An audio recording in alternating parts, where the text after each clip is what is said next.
73वें स्वतंत्रता दिवस पर मैं आप सबको बहुत बहुत हार्दिक बधाई देना चाहता हूं। बच्चों, मैं आज से 2-3 साल पूर्व भी यहाँ आ चुका हूँ एक बार।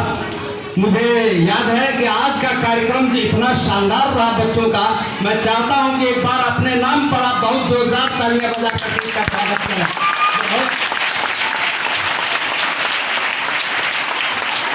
बच्चों, आप जानते हो इसमें इस क्रम में थोड़ा सा मैं कुछ एक लाइन यहाँ कही गई कि जो भरा नहीं है भावों से बहती, जिसमें रफ्तार नहीं वह हृदय नहीं है, पत्थर है जिसमें स्वदेश का प्यार नहीं। संचालक महोदय इसको दशरथ प्रसाद द्विवेदी जी का बता रहे थे। आप सबके जनरल नॉलेज के लिए दो मैं बताना चाहता हूँ कि ये 2 लाइनें जो हैं अक्सर कंफ्यूज की जाती हैं। नेट पर देखिएगा आप लोग तो हमेशा हर जगह गलत मिलेगा।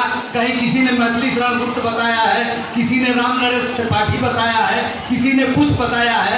लेकिन मैं बता दूं कि 2 लाइनें जो हैं वो किसकी हैं, आप लोग याद रखिएगा। ये उन्नाव के बड़े भारी कवि थे, गया प्रसाद शुक्ल स्नेही, तो उनकी लाइन है ये, जो भरा नहीं है भावों से बहती, जिसमें गिरफ्तार नहीं वो हृदय नहीं है, पत्थर है जिसमें स्वदेश का प्यार नहीं। दूसरी लाइन है कि जिसको न निज गौरव तथा निज देश का अभिमान है, वह जिसको न निज गौरव तथा निज देश का अभिमान है, वह नर नहीं है, पशु निरा है और मृतक समान है। तो बच्चों, जिसके देश में आज़ादी, अपने देश के प्रति सम्मान नहीं है, वो निश्चित तौर पे पशु के समान है। और बहुत ही अच्छा लगा आप लोगों का यह कार्यक्रम। आप जानते हैं 1857 से लेकर के अब तक हजारों लोगों के स्वतंत्रता सेनानियों की कुर्बानी हुई है। और अगर हम देखें मंगल पांडे, तात्या टोपे, नानाजी और रानी लक्ष्मीबाई, तमाम लोगों ने, बाबू कुंवर सिंह और जोधारा सिंह, न जाने कितने ऐसे वीर सपूत हुए हैं। इसके बाद तमाम यहाँ बालिकाओं का भी विद्यालय है। मुझे बताया गया है कि आप लोग अभी राखी बांधने के लिए कुछ लोग नीराजल रखे हुए हैं। मैं बहुत समय में नहीं लूँगा, लेकिन बताना चाहता हूँ कि आप लोग ये भी जानिए कि इसमें वीरांगनाओं का बहुत बड़ा योगदान रहा है। मैं ये बता दूँ, हजरत बेगम, हजरत महल, झांसी की रानी उदा देवी एक थी। उदा देवी ने पेड़ पर चढ़ करके और सैकड़ों अंग्रेजों को मारा था गोलियों से। इतनी बहादुर वीरांगनाएं अपने देश में पैदा हुई हैं। अजीजन बाई सवायक, जिसको कहा जाता है, उसने अंग्रेजों का सत्यानाश कर दिया था। और इस तरीके का कि जो है एक रहीमी सेना बनाई थी हजरत बेगम, हजरत महल में, जिसमें आशा देवी, इंदर कौर और तमाम लोग, भगवती देवी और बख्तरी देवी, तमाम ऐसी हुई जिनको फांसी पर लटका दिया गया। द्रौपदी, भारत की द्रौपदी रानी, तो तमाम बच्चियों ने भी, तमाम महिलाओं ने भी बढ़ चढ़ के हिस्सा लिया और अपनी जान शहादत कर दी। लिख रहा हूँ जिसका अंजाम कल आगाज आएगा, लिख रहा हूँ जिसका अंजाम कल आगाज आएगा, मेरे लहू का हर एक कतरा इनकलाब लाएगा, मेरे लहू का हर एक कतरा इनकलाब लाएगा। तो प्यारे बच्चों, आपसे यही गुजारिश करूँगा कि इस देश प्रेम को आप लोग हमेशा बताए रखें। और तमाम लोगों ने शहादत दी है।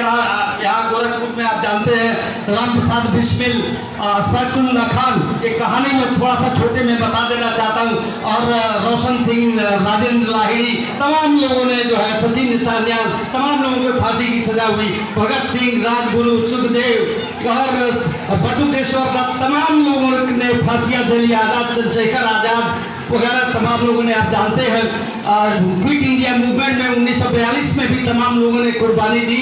मैं एक घटना बयान करना चाहता हूँ, किस तरह से उस समय यूनिटी थी।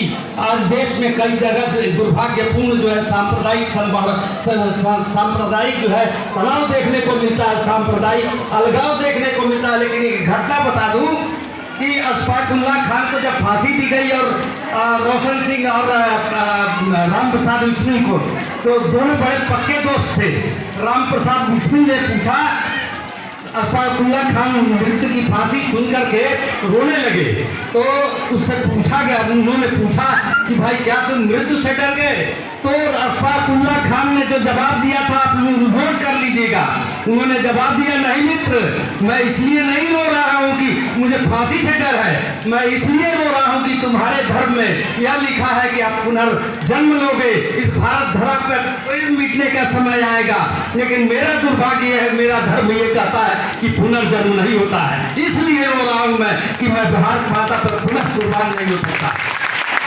तो प्यारे बच्चों, मैं बहुत समय नहीं लूंगा क्योंकि मुझे पहले ही अध्यक्ष महोदय ने, आदरणीय श्री दिनेश त्रिपाठी जी ने ये कह रखा है कि भाई आप शांत रहिए, नहीं तो मेरा विचार तो बहुत कुछ कहने को था।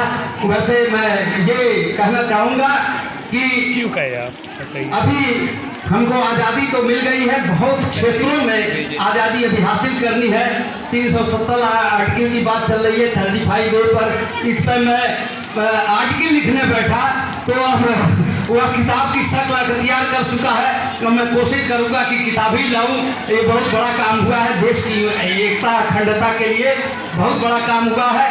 और दूसरा ये है कि अभी भी देश में बहुत चीज़ें हैं जिससे हमको लड़ाई लड़नी है। अशिक्षा अभी जानते हैं 74%, 74.04% भारतवर्ष की शिक्षा है और वैश्विक मानक 84 है, और बच्चियों की शिक्षा जो है महिलाओं की शिक्षा 65.46% है। तो अभी भी शिक्षा के क्षेत्र में बेरोजगारी 45 सालों में सबसे अधिक, अगर सरकारी आंकड़े देखे जाए तो बेरोजगारी सबसे ज़्यादा 5.6% हुई है। तो बेरोजगारी से लड़ना है, गरीबी से लड़ना है, आतंकवाद से लड़ना है, सांप्रदायिकता से लड़ना है, बुराइयों से, देश की बुराइयों से लड़ना है। तमाम सती प्रथा वगैरह तो अंत हो गया, लेकिन अभी भी बहुत सारी बुराइयां समाज में, छुआछूत वगैरह है, इन सबसे हमको लड़ाई करनी है। तब जाकर के सोशल इनइक्वालिटी जो है, सामाजिक असमानता से लड़ना है। इन तमाम बातों से जब हम लड़ेंगे तब जाकर के हमारी असली सफलता आएगी। तो इन तमाम बातों से हमको लड़ना है। और मैं इन्हीं चंद शब्दों के साथ अपनी बात आपको एक बार पुनः बहुत बहुत बधाई देते हुए अपनी बात समाप्त करता हूँ। जय भारत, जय हिंद।